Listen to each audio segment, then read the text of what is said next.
Pues bienvenidos a todos, de verdad, es un gusto tenerlos hoy, día miércoles 6 de mayo. Para mí es un honor y un orgullo el invitado que tenemos hoy. Es alguien que tuve la oportunidad de conocer desde que estábamos en la preparatoria, ya hace 36 años, 1974. Para mí es una de las personas, de las mentes más brillantes que conozco de mi generación y sobre todo es un gran amigo. Gracias, Luis Carlos, por estar aquí con nosotros este día de hoy. Quiero comentar, Luis Carlos es socio fundador y director general de Integralia, empresa de consultoría, y además fue presidente del IFE. Me ha tocado colaborar con él en 2 ocasiones en mi vida profesional, lo cual le agradezco. Y Carlos, te dejo para que puedas tú comenzar. Pues básicamente para darle la bienvenida a todas y a todos, la verdad es un gran gusto. Esta es la cuarta conferencia, cuarto diálogo de Diálogos por México desde casa. Le damos a todas y a todos la bienvenida y sobre todo el agradecimiento a Luis Carlos Ugalde por participar con nosotros. Y Luis Carlos, pues esta es tu casa, ahora sí que desde tu casa, estas son tus casas y pues bienvenido y todas las cámaras y micrófonos contigo. Muchas gracias y iniciamos. Gracias, muy buenas tardes a todos. Gracias a mi queridísimo amigo Jaime Gutiérrez, como dijo, somos amigos desde hace mucho, mucho tiempo y te agradezco, Jaime. Carlos, muchas gracias por la presentación y a todos ustedes por esta oportunidad de dialogar. Jaime me invitó a platicar sobre el impacto de la pandemia sobre la calidad de la democracia. Esta es una reflexión de mediano plazo, en realidad no es el tema central. En este momento el tema central claramente es lo sanitario, el bienestar físico de los mexicanos y después la parte económica. Pero también hay que pensar cómo esto va a impactar la vida política del país, porque lo político determina claramente el tipo de respuesta que los gobiernos dan. Y ese es el tipo de reflexión que voy a tratar de hacer en los próximos minutos para luego pasar a una conversación con ustedes. El primer tema es que pre-COVID-19 ya hay una crisis de la democracia liberal en el mundo. De hecho, la crisis previa de 2008-2009 se argumenta que fue la causante o el detonador de que la democracia liberal entrara en crisis. ¿Qué quiere decir esto de que entrara en crisis? Quiere decir básicamente que para muchas personas en el planeta, la promesa democrática liberal de que las elecciones, el Estado de Derecho, la igualdad de oportunidades, iba a mejorar la vida diaria de las personas, no se ha materializado. Y esta situación de que se ha generado más desigualdad de oportunidades, de que no hay piso parejo, de que los poderosos y los ricos avanzan más rápido que el resto de la población, ha puesto en crisis esta promesa democrática. Una de las razones por las cuales el populismo ha surgido en los últimos 10 años en el planeta es precisamente eso. Una de las razones por las cuales Donald Trump es presidente de Estados Unidos es justamente porque él llegó con una retórica de que solamente Washington y Wall Street estaban caminando y toda la clase trabajadora del Middle West y muchos pobladores de todo ese país lo han abrazado como una promesa porque en los últimos 20 o 30 años básicamente ha habido un estancamiento de la clase trabajadora, de las clases medias y en contraste Silicon Valley y Wall Street avanzan y avanzan y avanzan. De tal forma que hay una crisis del modelo de democracia liberal en el mundo. Y esto en México también ha ocurrido. México entró a la promesa democrática liberal en los años 90. Fue justamente después de la crisis de 1988 cuando resultó electo Carlos Salinas de Gortari, que hubo una gran efervescencia en donde se acusó que había habido un fraude electoral y que no había piso parejo en materia política y no había capacidad de expresión. Y los años 90 fue una apuesta de construcción institucional en democracia en donde nació el entonces Instituto Federal Electoral, surgió el financiamiento a los partidos políticos y se pensó que construyendo el andamiaje electoral íbamos a dar fruto a un sistema político moderno que trajera felicidad y prosperidad a todos.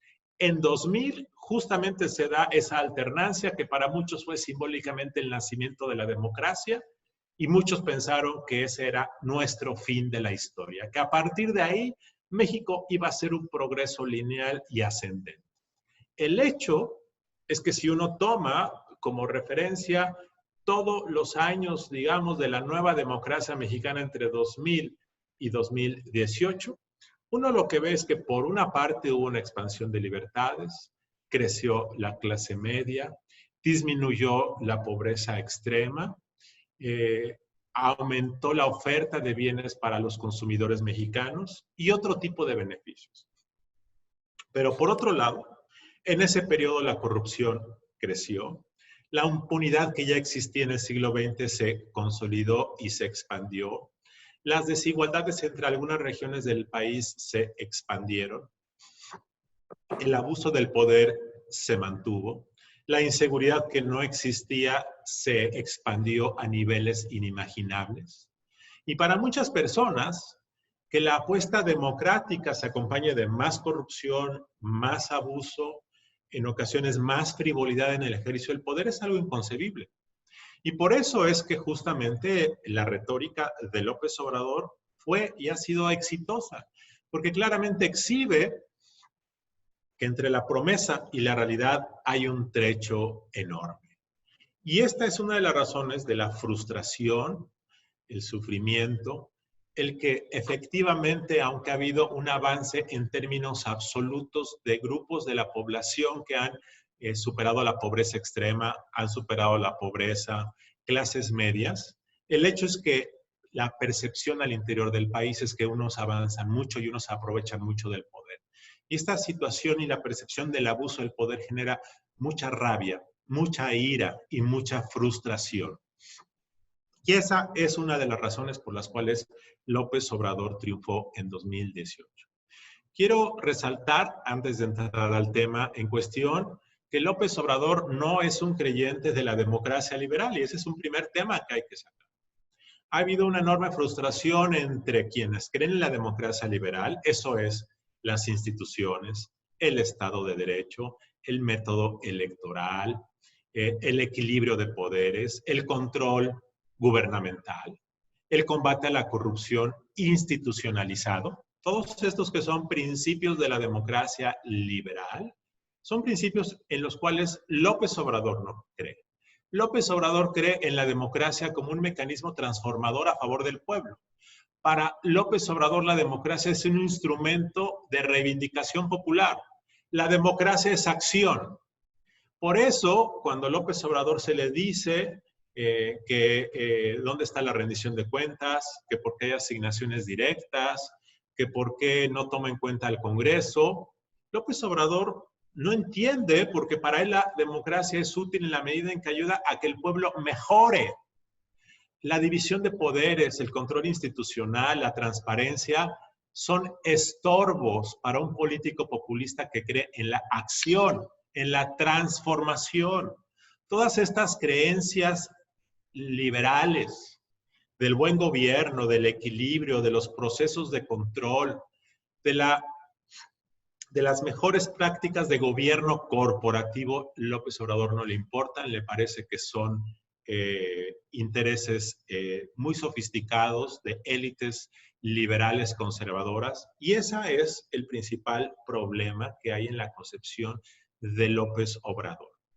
Por eso es que hay un problema de diálogo y quienes creen en la democracia liberal, que eso es construir a partir del control un buen gobierno, pues para López Obrador eso no importa, porque lo que importa es que la gente tenga beneficios. En este entorno irrumpe la pandemia.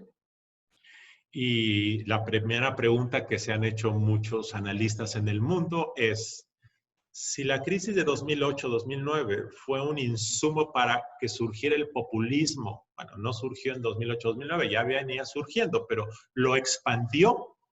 La pregunta es si esta crisis de ahora lo va a fortalecer o lo va a debilitar. Esa es una pregunta fundamental. Ahora el mismo Donald Trump está en un gran problema porque la crisis económica puede desbaratar su base de apoyo. Bolsonaro en Brasil claramente está desafiando el estándar científico de contener la expansión de la enfermedad y está cayendo en popularidad. Pero hay muchas respuestas, pero la pregunta genérica es, ¿qué ocurrirá? Una primera manera de saber es cómo reaccionan los líderes populistas. Y hay diferentes modos de reacción. Por ejemplo, en Argentina, el presidente populista, peronista, Fernández, a diferencia de otros líderes, ha llamado a la unificación del país, ha llamado a la concordia, ha llamado a la unidad, y la grieta, es decir, la polarización, como le llaman en Argentina, se ha venido cerrando. Y el presidente se ha visto como un hombre de Estado y ha mejorado sus niveles de aprobación. En Brasil, Bolsonaro sigue polarizando y sus niveles de aprobación se han disminuido. En Estados Unidos, Trump mejoró y esta semana empieza a caer. En México lo platicaremos en unos momentos, pero depende. Pero claramente la pandemia lo que puede exhibir es la incapacidad y la eficacia de los gobiernos para responder con un método a este tipo de situaciones. Claramente los populistas, que no les interesa ni la especialidad, ni la planificación, ni el método científico, pueden estar desarmados para responder a esto. Y en el caso mexicano, entro a ver cómo López Obrador está respondiendo. Primero, por las encuestas que han surgido en las últimas semana y media, la mayor parte de la población cree que López Obrador ha tenido un buen desempeño durante el control de la crisis sanitaria. Aproximadamente el 70% de las personas consideran y aprueban la gestión de López Obrador respecto a la pandemia. Y también aprueban a los gobernadores. Es decir, en este momento los mexicanos sienten que sus gobiernos están a cargo. Están relativamente tranquilos. A la par, tienen una enorme ansiedad por la situación económica. Pero en este momento, al menos, López Obrador por eso está contento, porque cree que la situación está bajo control. Pero claramente sabemos que la contabilidad que se está llevando a cabo es incompleta. Claramente sabemos que ya teníamos un sistema de salud con muchas deficiencias que se han ahondado porque López Obrador le ha reducido el presupuesto. Claramente sabemos que durante varias semanas López Obrador desdeñó y se burló de la crisis. Ahora ha cambiado y eso fue tiempo precioso que se perdió. Claramente sabemos que no ha habido una coordinación eficaz con los gobernadores y que muchos de ellos se sienten solos. Eso lo sabemos. La pregunta es, ¿qué va a ocurrir en el caso de López Obrador? Bueno, López Obrador ya empezó a cambiar su retórica. No sé cuántos de ustedes hayan leído el sábado o el domingo publicó un texto que se llama Lecciones sobre la pandemia. Es muy importante que lo puedan leer, porque a pesar de que repite en muchos lugares que ha dicho y repite, es, creo yo, el catecismo del presidente. Y es la primera vez que yo veo que en un mismo documento están englobadas todas sus ideas. ¿Y qué es lo que dice el presidente? El presidente dice básicamente que quien nos va a matar no es la pandemia, sino el neoliberalismo. Es decir, ya tergiversó los términos. Y dice, esto no es una crisis del COVID-19, es una crisis del neoliberalismo. Y vean ustedes nada más el uso y la tergiversación de la lógica. Porque realmente lo que nos va a matar es que no hay suficientes médicos, enfermeras, porque el neoliberalismo introdujo términos de excelencia en la aceptación de estudiantes y como no había suficientes estudiantes por los que querían privatizar la educación, entonces no tenemos médicos y no se invirtió en educación y hubo corrupción. Entonces esto no es por el COVID-19 ni es por mi culpa, es por el neoliberalismo. Entonces esto, el daño que cause COVID-19 en realidad va a ser una justificación para que él diga que hay que ir aún más en contra del neoliberalismo. Primer tema, si ya se lavó las manos. Cualquier crisis sanitaria en los hospitales es culpa del neoliberalismo. Y la segunda es que los muertos en parte lo serán por el problema de la obesidad. Y entonces los culpables es la industria de alimentos procesados y de refrescos. Y este es un tema que el subsecretario López-Gatell repite todos los días y que el presidente le ha dedicado en muchas ocasiones las mañaneras. De tal forma que si nuestra tasa de letalidad es del 9%, del 10% y mueren muchos mexicanos, pues era culpa de la industria de alimentos procesados. De tal forma que López Obrador ya se está curando en salud. Veremos si esto tiene algún efecto a la hora de la hora. Pero lo que quiero decir es que el populismo siempre cambia los términos del debate. Y además, López Obrador va a aprovechar esta crisis para tratar de fortalecer su embestida en contra del neoliberalismo y su proyecto político. En este documento de lecciones sobre la pandemia da algunas soluciones. Reitera que un asunto fundamental es el amor y la compasión y la solidaridad. 2, dice que el tema de fondo es volver al origen, de tal forma que las comunidades rurales son el espacio en donde uno puede estar tranquilo. Ese es el espacio no pervertido por la modernidad neoliberal. Comenta que los organismos internacionales tienen que modificar su misión para no basarse en el concepto egoísta de interés privado, sino volver a la situación de la comunidad internacional, de la solidaridad.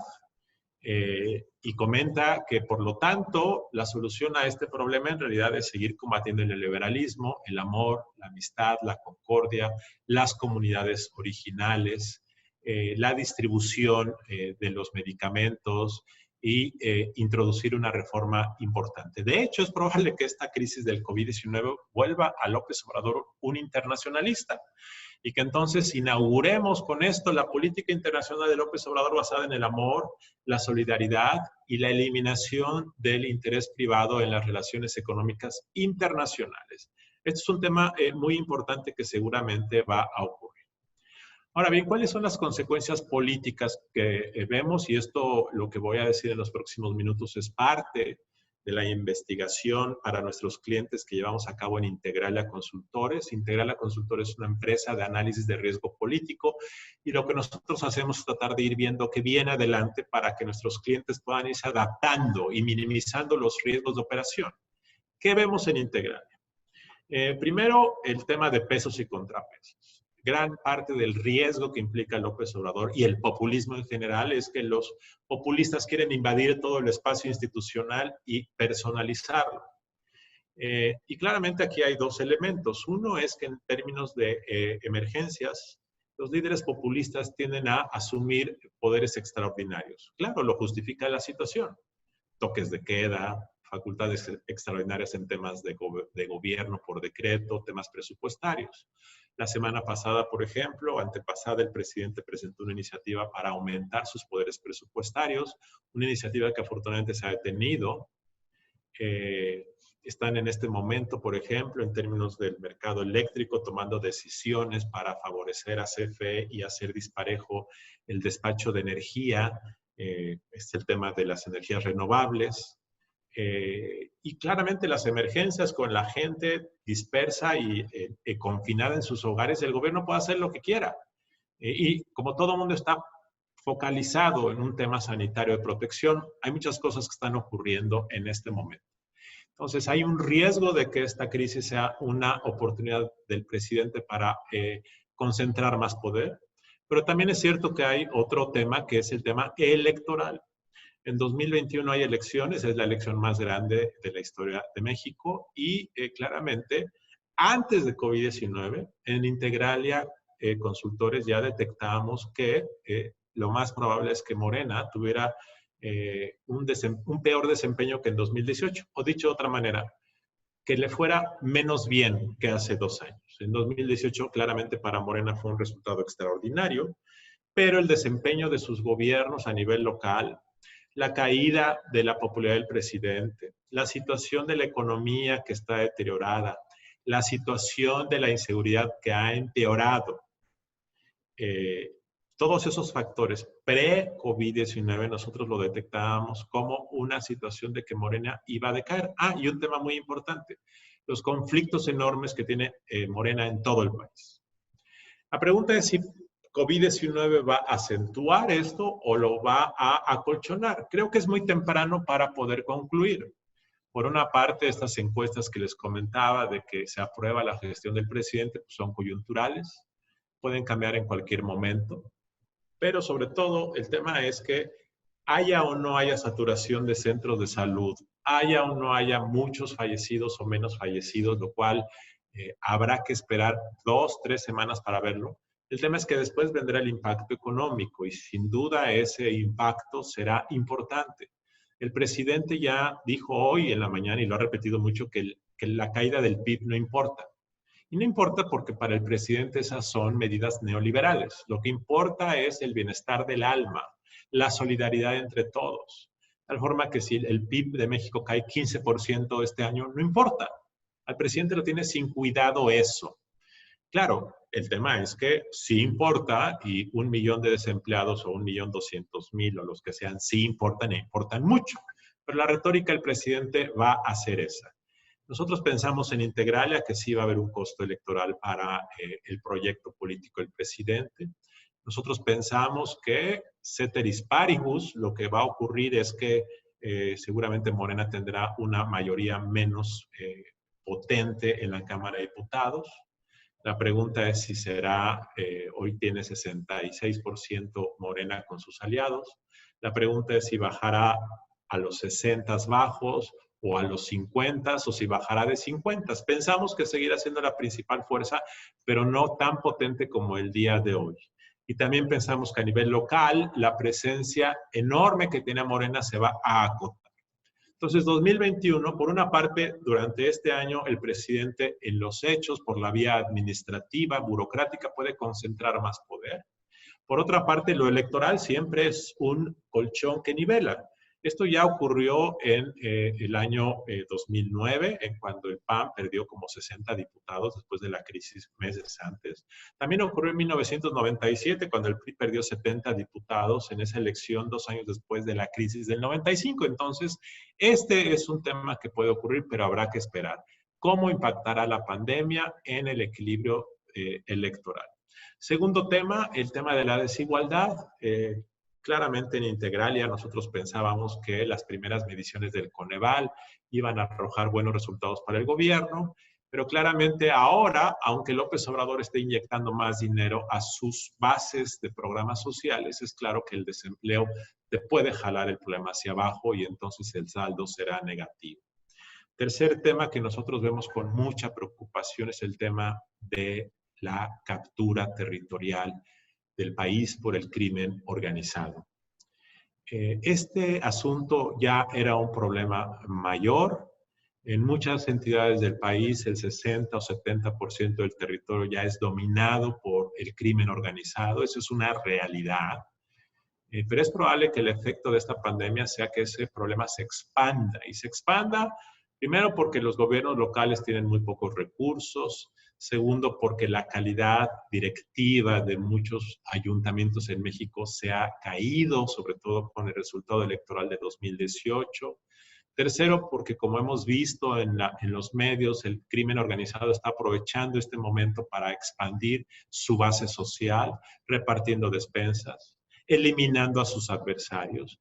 Una razón por la cual en marzo aumentó la tasa de homicidios fue justamente porque en un momento de debilidad, pues el perro se quiere comer al ratón, perdón, el gato se quiere comer al ratón. Y en crimen organizado, en la industria, pues hay jugadores de diferente nivel. Este es un buen momento para eliminar a tus adversarios y por lo tanto la violencia se va a recrudecer.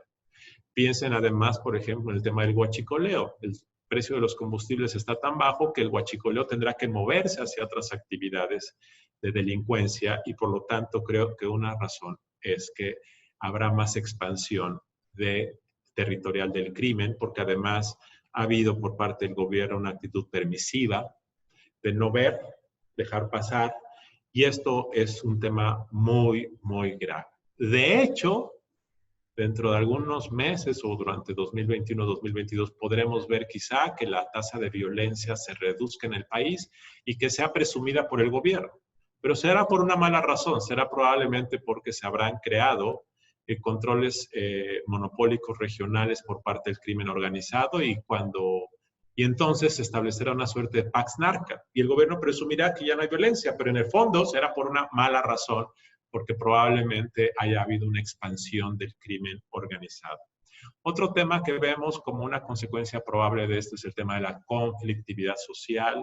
En Integralia Consultores damos de seguimiento diario al tema de los saqueos, las protestas por razones económicas y las protestas de personal médico. Los saqueos iniciaron fuerte a fines de marzo y se han contenido. Las protestas de personal médico fueron altas todavía hasta hace semana y media y se han contenido, pero las protestas por razones económicas van subiendo. El impacto real del desempleo se empezará a sentir en algunas semanas. Todavía las personas, los 700,000 personas que han perdido el empleo, pues a lo mejor todavía tienen la liquidación, todavía están en la búsqueda, pero dentro de 6, 8 semanas ese impacto puede ser muy potente y es probable que veamos un tema de conflictividad social. Y finalmente, lo que vemos es un tema de polarización mayor. Ya la teníamos, pero los líderes populistas lo que conocen es la polarización. Y con un riesgo electoral en 2021, la estrategia dominante del presidente va a ser polarizar al país en dos. Él se queda con su tercio o su 40% y trata de polarizar para hacerla una elección de dos bandos, el pueblo y el antipueblo. Es la mejor manera de hacer el framework del proceso electoral. Y de esa manera tratará de que los demás fragmentados como están no le puedan competir. Aunque el presidente caiga en la aprobación a un 40%, ese 40% puede ser suficiente para que Morena, como ocurría antes con el PRI, gane y gane elecciones. Termino con la pregunta que planteé al inicio. ¿Cuál va a ser el impacto de todo esto sobre la calidad de la democracia?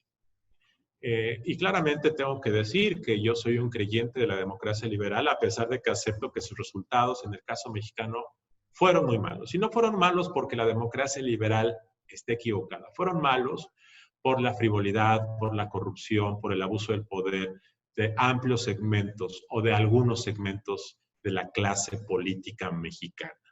Eso, por cierto, no ha cambiado y tú puedes cambiar el nombre de tu bar y que si tu bar antes se llamaba neoliberalismo, tu bar ahora se llame 4T, pero los cantineros y los parroquianos pues, van a ser básicamente los mismos. Les gusta su tequila y se van a quedar hasta las 4 de la mañana si no cierras. Eso no va a cambiar. El tema nada más es que para quienes creemos en el principio de la democracia liberal, del buen gobierno, de los controles, del equilibrio y la separación de poderes, me parece que estos no son buenos momentos.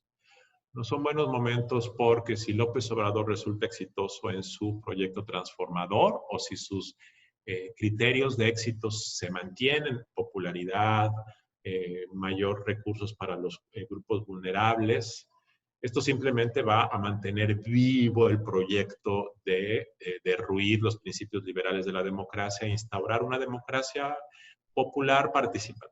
Si a López Obrador le va mal, entonces va a haber más desesperación y frustración en la población y no crean ustedes que si le va mal a López Obrador, entonces volvemos a T-1. No, T-1 ya no existe, no va a existir. La pregunta es qué viene después. Y seguramente no será algo bueno. De hecho, no será bueno y probablemente entonces extrañemos a López Obrador. Entonces, creo que ciertamente el instrumento único que tenemos ahí son los mecanismos de control para contener los excesos o las omisiones. Creo que las elecciones de 2021 están ahí y son un buen instrumento. Creo que el INE sigue siendo una institución todavía fortalecida, competente, autónoma. Creo yo que la Suprema Corte está navegando con dificultad. La próxima semana, por cierto, se da el fallo sobre la famosa ley Bonilla. Ya veremos lo que ocurre. Pero claramente en México y el mundo no son buenos tiempos para la democracia liberal. Las elecciones son un instrumento, pero el enojo, la desesperación no son buenos aliados para este proyecto. Hasta aquí termino, Carlos, y por supuesto estoy abierto a sus comentarios. Gracias. Perfecto, querido Luis Carlos, pues muy interesante lo que estás comentando, lo que nos dices, interesantísima plática. Y abrimos para la sesión de preguntas y respuestas, si estás de acuerdo. Tenemos ya registradas ahorita José Luis Romero Hicks. José Luis, empezamos contigo. Gracias, bueno, pues felicidades, Luis Carlos, siempre es un placer escucharte.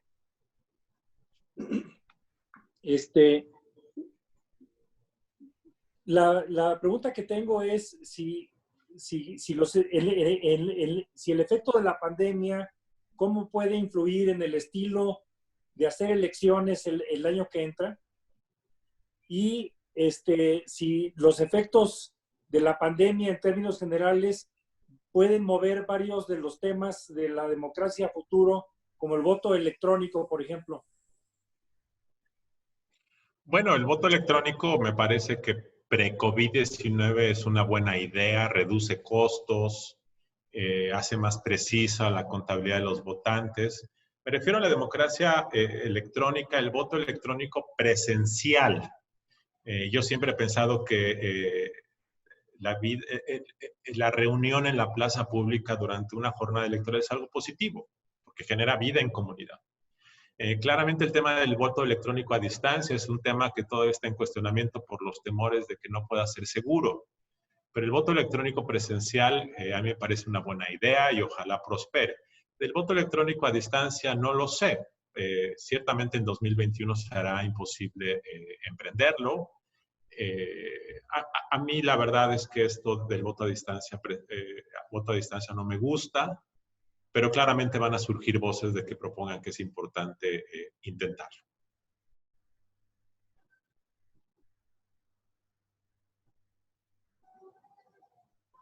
Perfecto. Tenemos ahora a Alberto Perezcano. Alberto, está abierto ya tu micrófono. Buenas tardes, muchas gracias Luis Carlos. La pregunta es, ¿tú observas el sistemático incumplimiento de la Constitución y de las leyes con ganas de normalizar la imposición de situaciones de hecho, aunque no de derecho? Y la vincularía a una pregunta complementaria. ¿De verdad crees que, habida cuenta de cómo se ha ido metiendo a los órganos constitucionales autónomos, el INE tiene la madurez para resistir el embate que podría ocurrir? Recordemos que está pendiente ahí la nominación de nuevos consejeros. Podrían hacer una nueva mayoría en el Pleno. Gracias. Yo creo que hasta ahora el INE se ha mantenido firme. Yo creo que todavía tiene una mayoría que creen firmemente en los principios que rigen esa institución.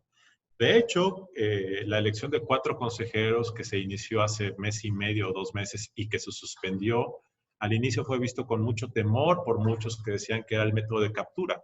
Pero la verdad es que el trabajo que hizo Mario Delgado, coordinador de Morena, y los otros coordinadores parlamentarios de conformar un comité de preselección, un comité técnico que está en la ley, fue muy bien hecho.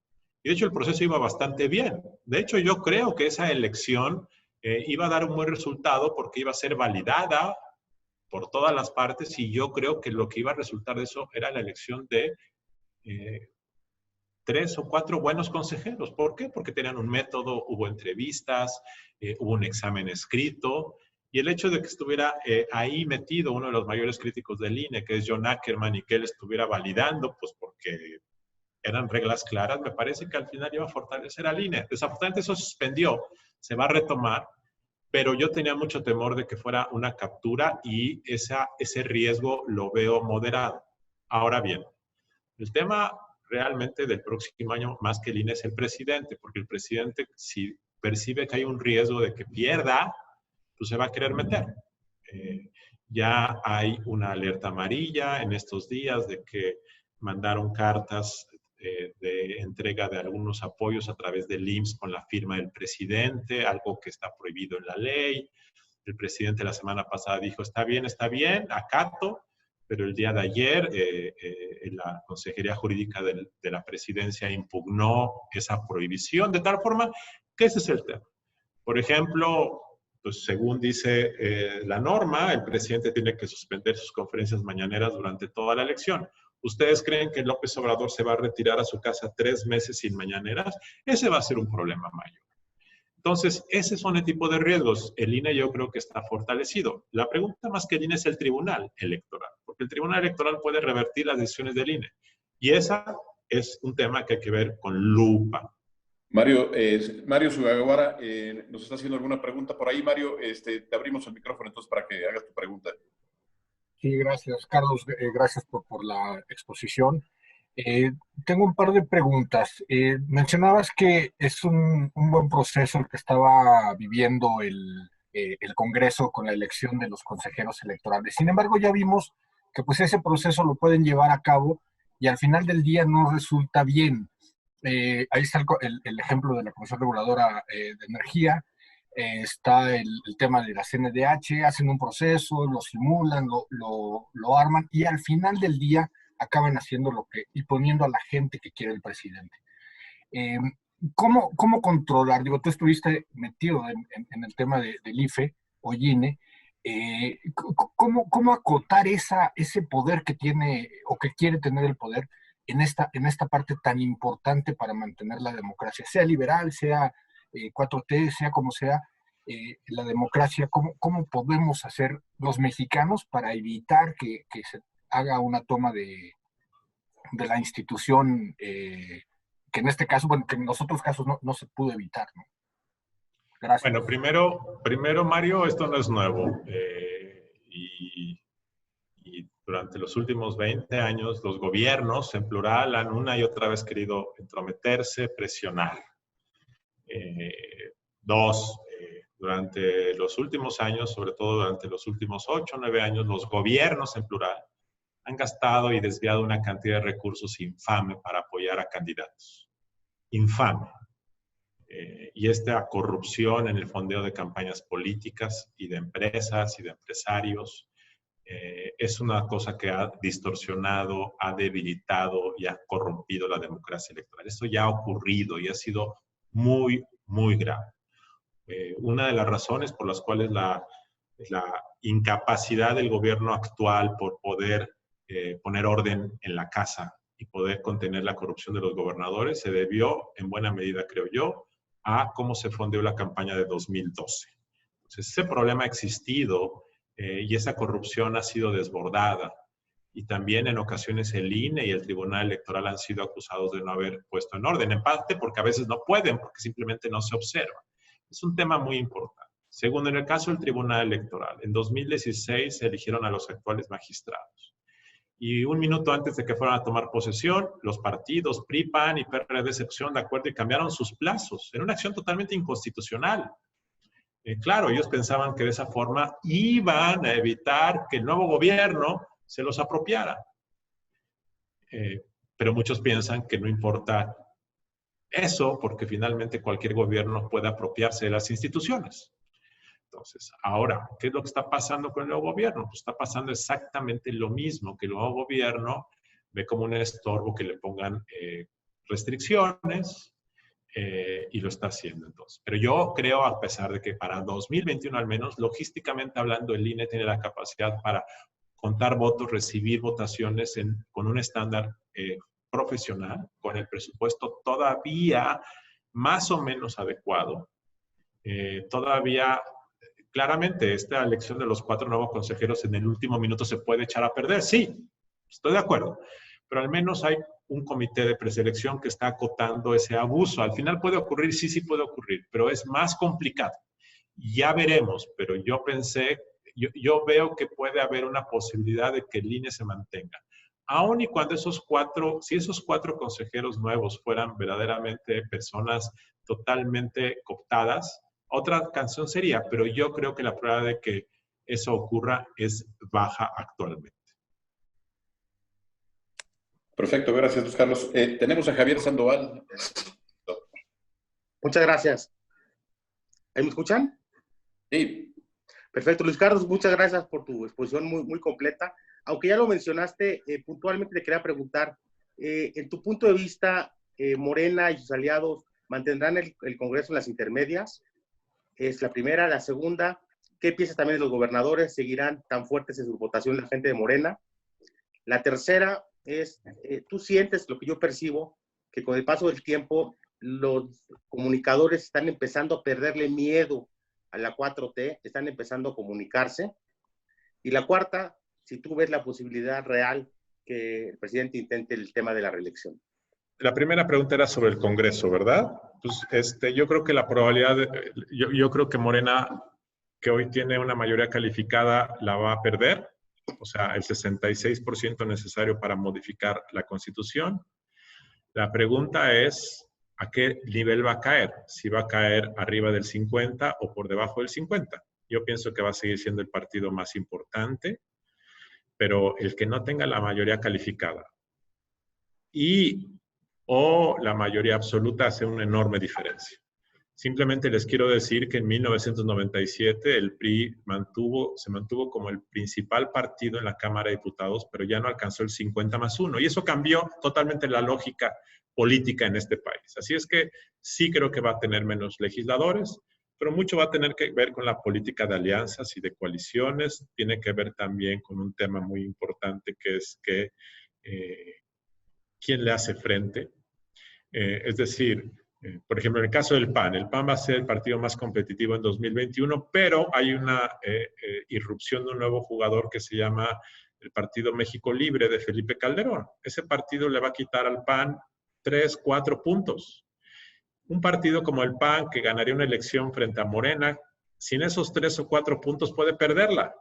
Entonces, ese factor puede debilitar. Entonces, aunque yo creo que Morena va a tener menos diputados, el problema es que puede acabar ganando de más por esta fragmentación de los otros partidos. 2, los gobernadores han efectivamente estado muy agazapados, sobre todo los del PRI. Yo creo que el resultado al final de esta pandemia va a ser que muchos de ellos se van a envalentonar un poco. Buena parte de ellos han estado agachados, sobre todo los del PRI, por el temor de investigaciones, el temor de no tener dinero del presupuesto. Pero la verdad es que después de esta crisis, pues todos van a tener menos dinero. 2, yo creo que algunos de ellos ya se dieron cuenta que si en una situación de que el presidente esté menos fuerte, pues es una buena manera para salir a la palestra. Entonces yo creo que vamos a ver varios gobernadores que después de esto van a tener más presencia y además que van a querer hacer más política de cara a las elecciones del próximo año.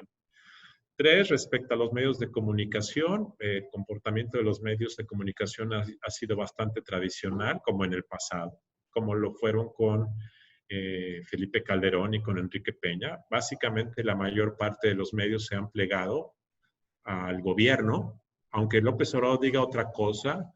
Si uno analiza la cobertura periodística y de cobertura informativa de la prensa mexicana impresa, uno descubrirá que los mismos que reproducían las declaraciones de Peña Nieto son los mismos que siguen reproduciendo las declaraciones de López Obrador.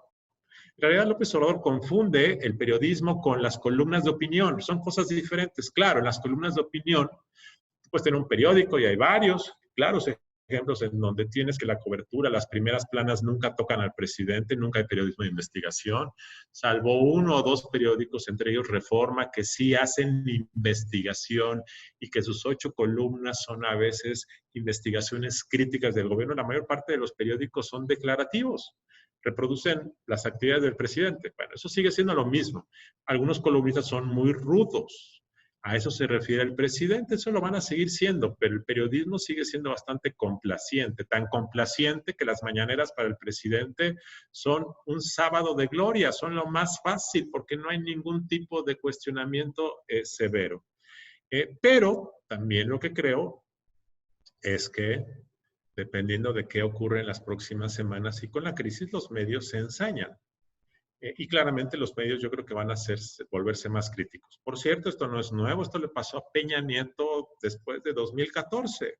2016, 2017 los medios se volvieron sumamente críticos del gobierno. Lo que pasa es que este presidente es muy sensible, tergiversa las cosas, las exagera y las dice. Peña Nieto nunca lo decía. Y recuerden ustedes cómo fueron con Felipe Calderón. Fueron sumamente críticos. También lo fueron con Vicente Fox. No hay nada nuevo bajo el sol. Ahora, el tema es que los medios sí están recibiendo mucho menos dinero, muchísimo menos dinero. Y además, el efecto de esta pandemia puede ser que tengan menos lectores porque la gente ya no los compra en el puesto de la esquina. Entonces, eso sí es un problema para la industria. Y finalmente, yo creo al día de hoy que el presidente no va a intentar reelegirse, pero hay un problema que es la consulta revocatoria de 2022. Sin esa consulta revocatoria el presidente sale ratificado, pues eso puede ser una tentación. Si en 2022 el presidente sale ratificado en esa consulta revocatoria y está muy frustrado porque todo le ha salido mal, entonces sí puede haber una tentación. No hay peor cosa que un populista frustrado. Pero si a la vez tu pueblo te ratificó, entonces la tentación de decir, tengo que quedarme para terminar lo que iba a hacer, y la pandemia o el neoliberalismo me conspiraron en contra mía, la tentación puede darse. Yo creo que al día de hoy no. Gracias, Luis Carlos. Tenemos a Santiago Borlegui. Santiago, tienes abierto el micrófono. Perfecto, espero que me escuchen ahí, muchas gracias. Pues mira, muy interesante tus aportaciones, Luis Carlos. Sin embargo, aquí me surge algo y es como iniciativa privada. ¿Cuál es el papel que los empresarios, académicos, intelectuales requerimos ocupar en este espacio? Porque tal parece que somos meros testigos presenciales y no estamos haciendo nada al respecto. ¿Cuál consideras tú que debe de ser la función que requerimos realizar para hacer un contrapeso?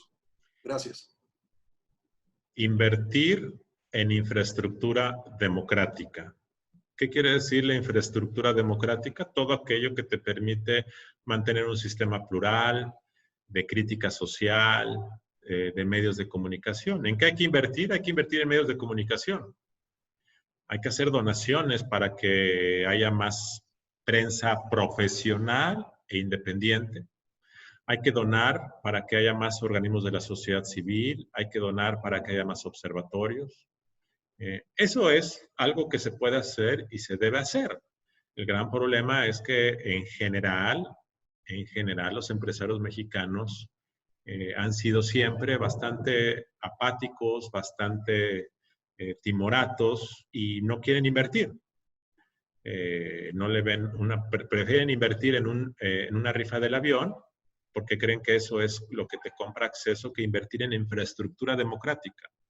Ese es el tema central. Entonces, esta pandemia le va a pegar mucho a los medios y buena parte de los medios, su mayor problema no es la independencia, sino el bajo profesionalismo. Vean ustedes la calidad de las preguntas al presidente todas las mañanas.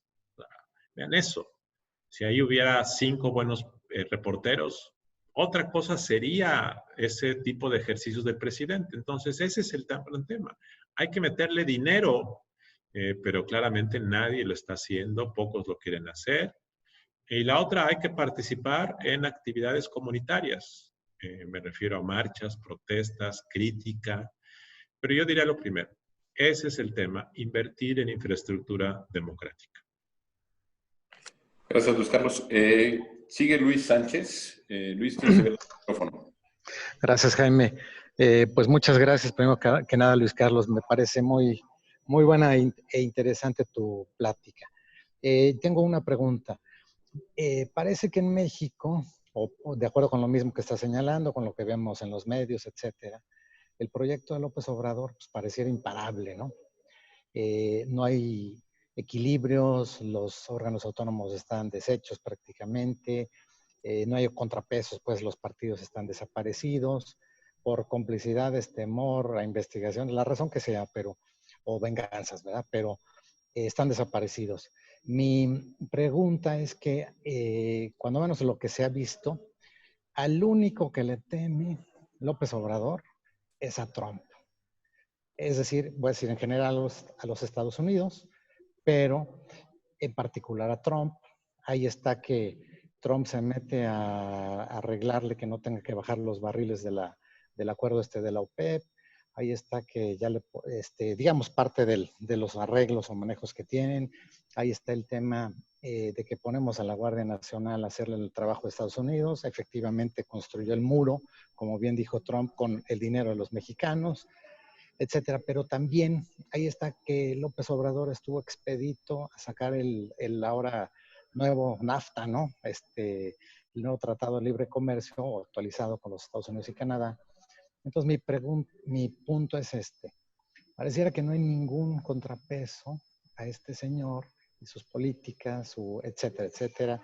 Los partidos y todo esto está desaparecido. Pero, ¿cuál va a ser o cuál verías tú que es ese factor de los Estados Unidos? Tan cerca de ellos, ¿verdad? Como ya se conoce mucho el dicho, pero yo creo que en este caso nos puede ser favorable. Nos puede ser favorable porque México no es Venezuela. Me refiero rápidamente, pues Venezuela no tiene 3,000 kilómetros de frontera con Estados Unidos, ¿verdad? México no es Venezuela en el sentido también de que no es el primer socio comercial de los Estados Unidos. México, insisto, no es Venezuela también en el sentido que no tenemos ese primer lugar de socio comerciales porque estamos atascados de inversión gringa en México. y de otros países, por supuesto. Pero bueno, solo para destacar algunos de los puntos, es tan fuerte la relación con los Estados Unidos que tiene nuestro país hoy, tanto así que ya están hablando de la disrupción de las cadenas productivas y México no se sube rápido o la reactiva de varias industrias, etcétera, etcétera. Entonces, regreso nada más al punto. ¿Cómo ves tú este tema? México no es Venezuela.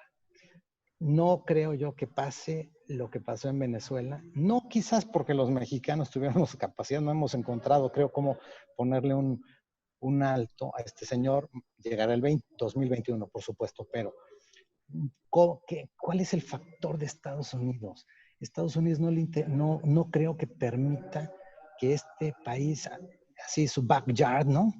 Se vaya para abajo, ¿no? Se destruya en la parte de seguridad, se destruya toda la parte democrática, se destruye el capital privado. Gracias.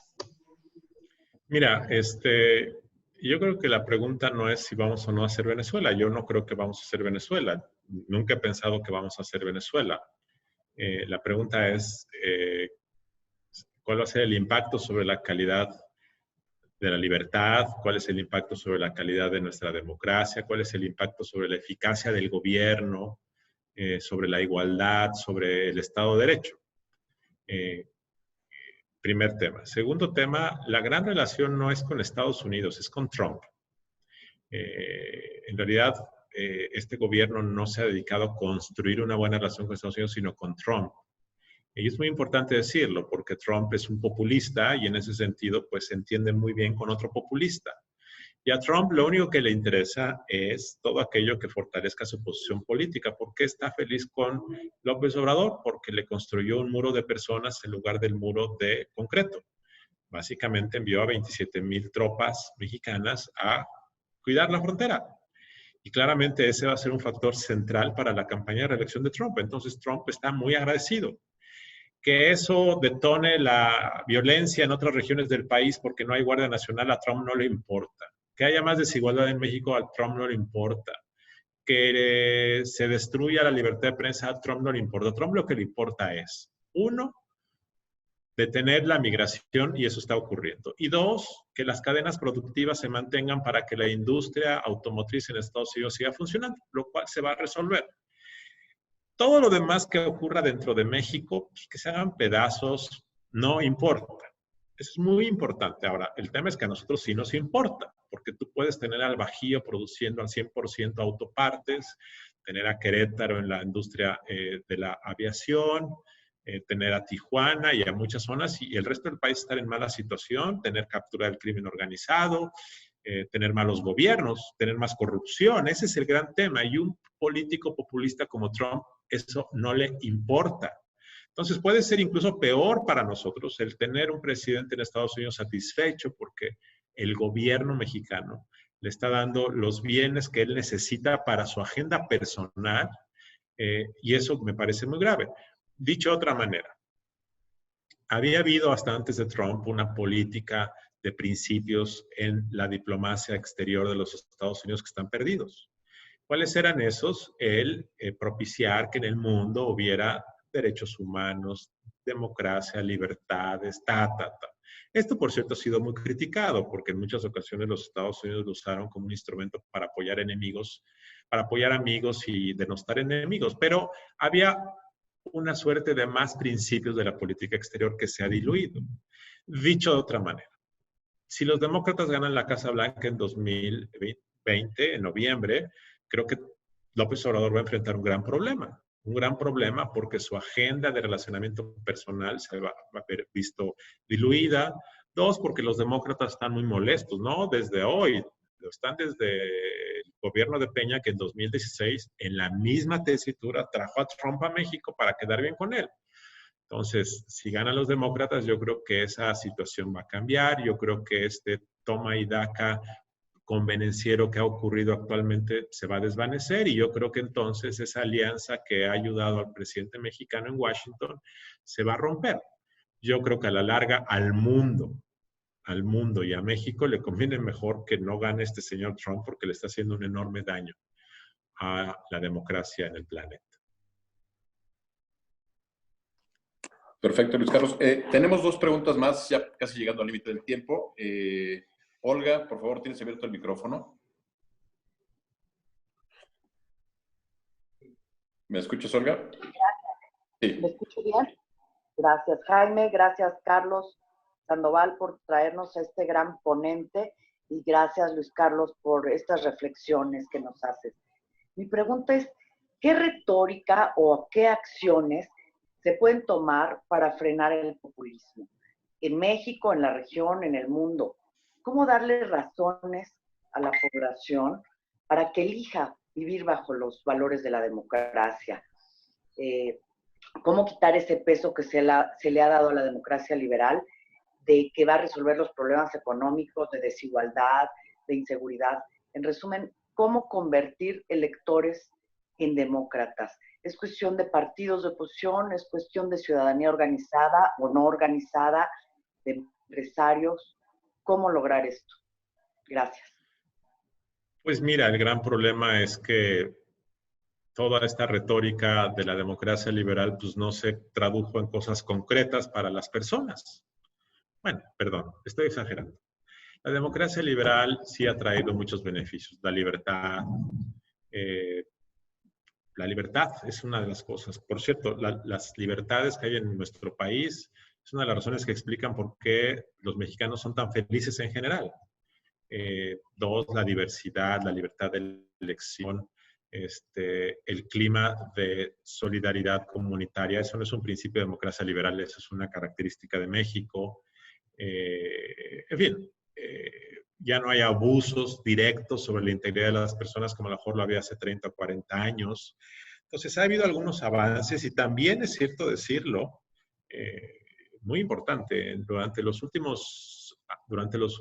muchos años de los gobiernos neoliberales, sobre todo en los últimos años del gobierno de Peña Nieto, la creación de empleo fue impresionante. Bueno, no fue impresionante, perdón.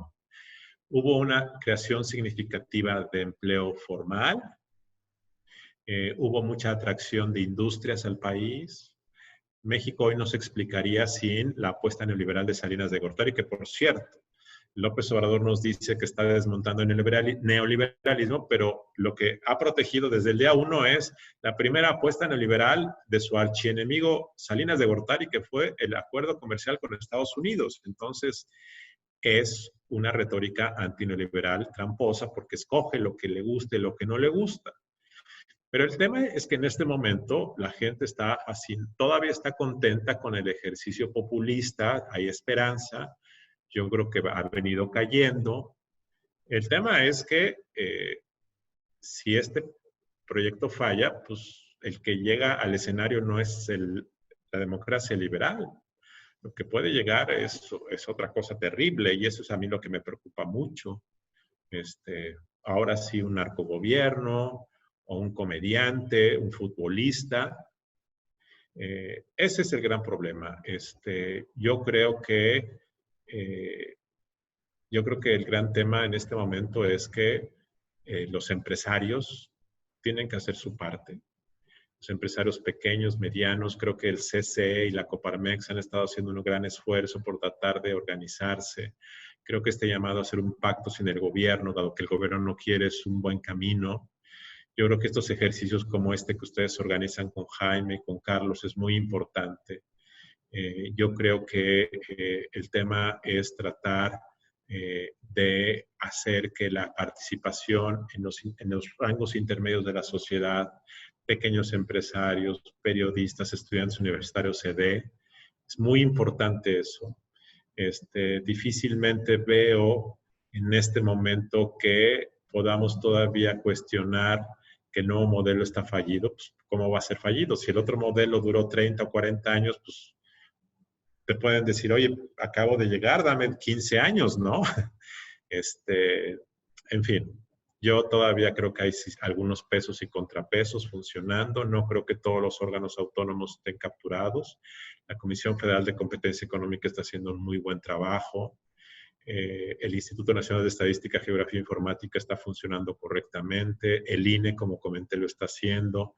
La Suprema Corte hay preocupación, ya veremos. Yo creo que sigue funcionando. Hay un sistema de universidades en el país, algunas públicas, privadas, que son muy importantes. Hay una comunidad mexicano-americana empresarial muy relevante. Es decir, hay una comunidad artística cultural que, aunque muchos de ellos se sienten en empatía con el gobierno, también muchos de ellos detectan que esto no es lo correcto. En fin, yo creo que la diversidad del país, la fortaleza económica es también un punto muy importante que no debemos desaprovechar. De tal forma, pues, que estamos en un experimento diferente, dada la enorme complacencia. Y debo decir algo aquí. Yo recuerdo en 2015, cuando acaba de surgir el escándalo de Casa Blanca, haberme acercado con un dirigente nacional de un organismo empresarial y le dije, ¿y ustedes qué van a hacer? ¿Cómo que qué vamos a hacer? Les dije, pues acaba de ocurrir un escándalo de corrupción que presuntamente envuelve al presidente de la República, ¿y ustedes qué van a hacer? No, nada. Y dije, ¿por qué nada? O sea, ¿cómo van a ser cómplices? No, es que nosotros no nos queremos pelear con el gobierno. Y le dije, oye, la función de un organismo empresarial no es pelearte o no pelearte con el gobierno. La función de un órgano empresarial es defender ciertos principios. Y si eres empresario, tienes que exigir a tu gobierno que actúe de forma correcta, legal.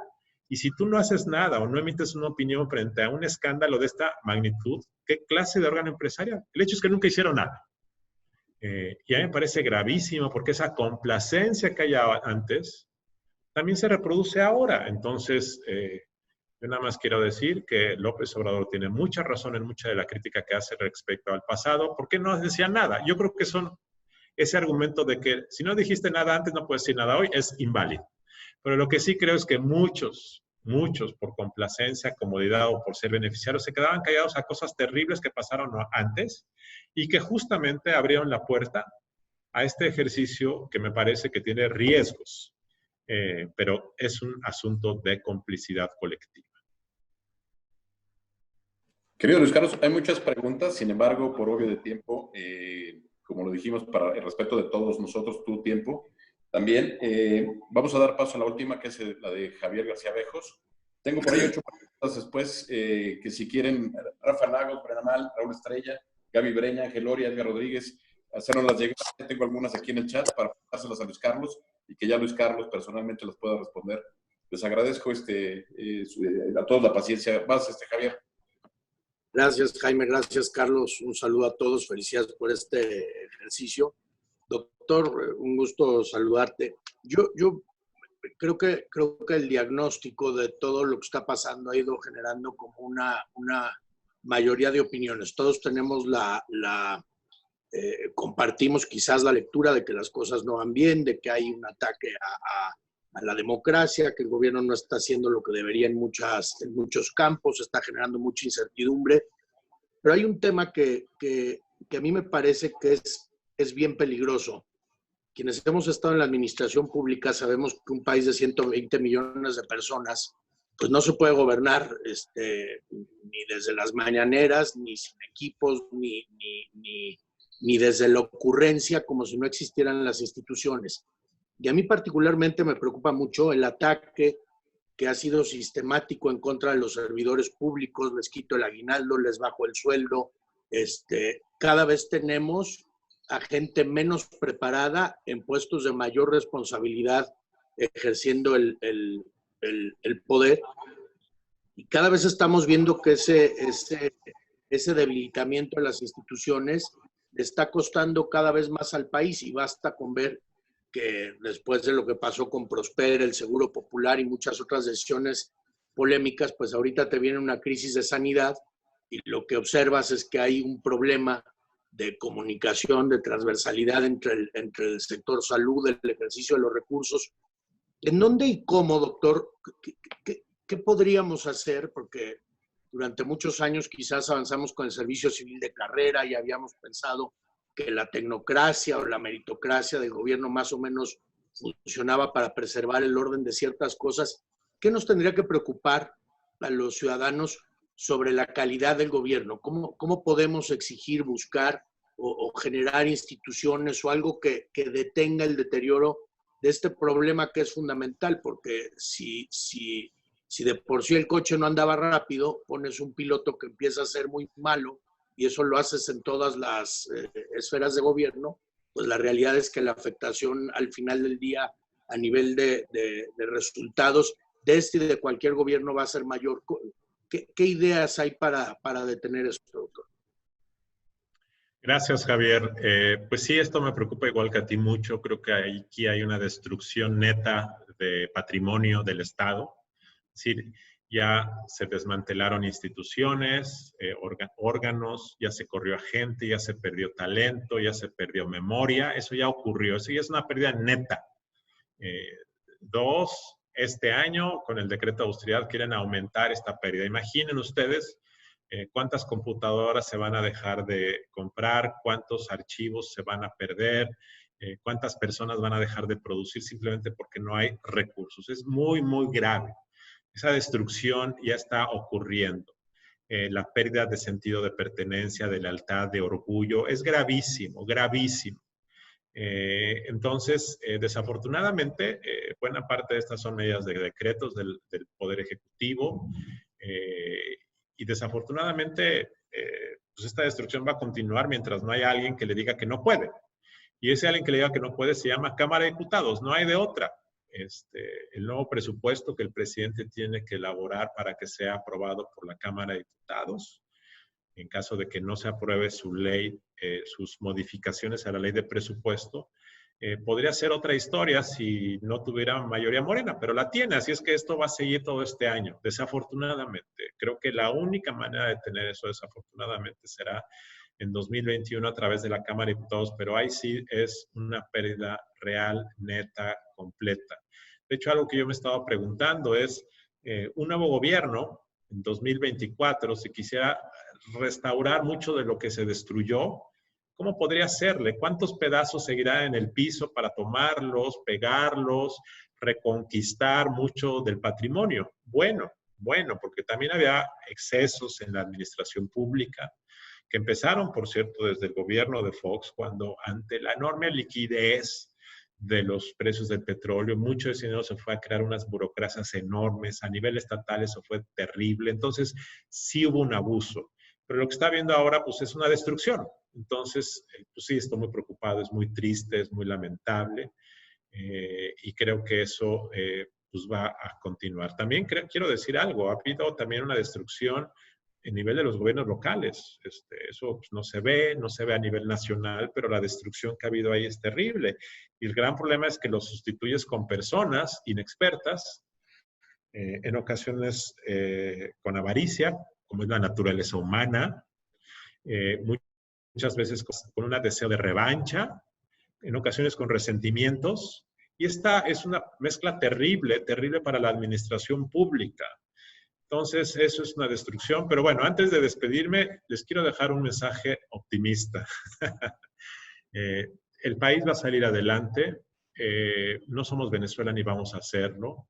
Tenemos creo que una oportunidad de rebote, no por lo que está haciendo el gobierno en México, sino por la vinculación de cadenas con los Estados Unidos. Creo que el plan Marshall que se va a implementar en ese país nos puede jalar hacia arriba. Creo que eso es una oportunidad importante. Creo que la otra oportunidad, y hay que decirlo, es que el presidente López Obrador es un buffer ante el descontento social. Es decir, lo que puede ocurrir, y ya estaba ocurriendo en países como Chile, de un enorme descontento, brotes de inconformidad, López Obrador sigue teniendo mucha legitimidad y eso puede ayudar a que esto no se desborde. Y esto no es cosa menor. Esa es una de las cosas positivas de que este presidente genera esperanza, vende mundos imaginarios, pero en este momento eso puede ser una oportunidad. Tercero es que seguimos teniendo una vida institucional a pesar de todo, y hay un sistema electoral que funciona y hay elecciones el próximo año. Cuarto, tenemos un sector empresarial que hay que despertarlo, porque no solamente se trata de abrir tu fábrica, tu empresa, tu consultora, sino se trata de invertir en infraestructura democrática, en la proporción que sea posible, y eso es algo muy importante. Yo deseo que, como siempre, debamos ver esto como una oportunidad para salir adelante, una sacudida fuerte. No veo bien las cosas, veo muchos riesgos en el panorama, pero también creo que tenemos que ver esto con una actitud creativa, adaptativa y poner la mejor cara posible. Muchísimas gracias.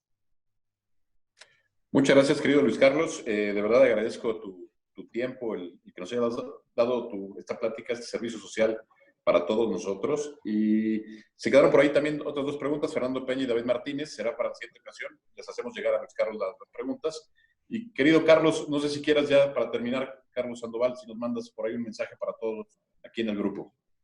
Perdón, ya estamos listos, todas que me tenían aquí totalmente callado, creo que era buena medida. Luis Carlos, en verdad, muchísimas gracias, fue la verdad un gran honor poderte escuchar, poder ver tus planteamientos. Creo que sobre todo pues es una realidad que estamos viviendo todos y pues nos alienta mucho tu mensaje final de que hay esperanza y que tenemos que trabajar juntos, y creo que cada uno de nosotros tenemos una responsabilidad y no podemos cargarle todo al gobierno. Entonces yo creo que adelante, creo que grandes ideas, muchas gracias. Y pues muchas gracias a todas las amigas y amigos que hoy estuvieron con nosotros. Quiero decirles que estuvieron aquí con nosotros más de 110 amigos y amigas que participaron, que están interesadas. Y obviamente pues seguimos trabajando, seguimos colaborando, Jaime y yo, en esta parte de Diálogos por México desde casa, donde todos son parte, y seguimos para adelante. Y los esperamos nada más el día de mañana a las 7, los diálogos con Gabriel Molina. Muchas gracias Luis Carlos, muchas gracias a todos. Un aplauso virtual, en verdad es una cátedra espectacular. Y pues adelante, y ahí estamos trabajando por México.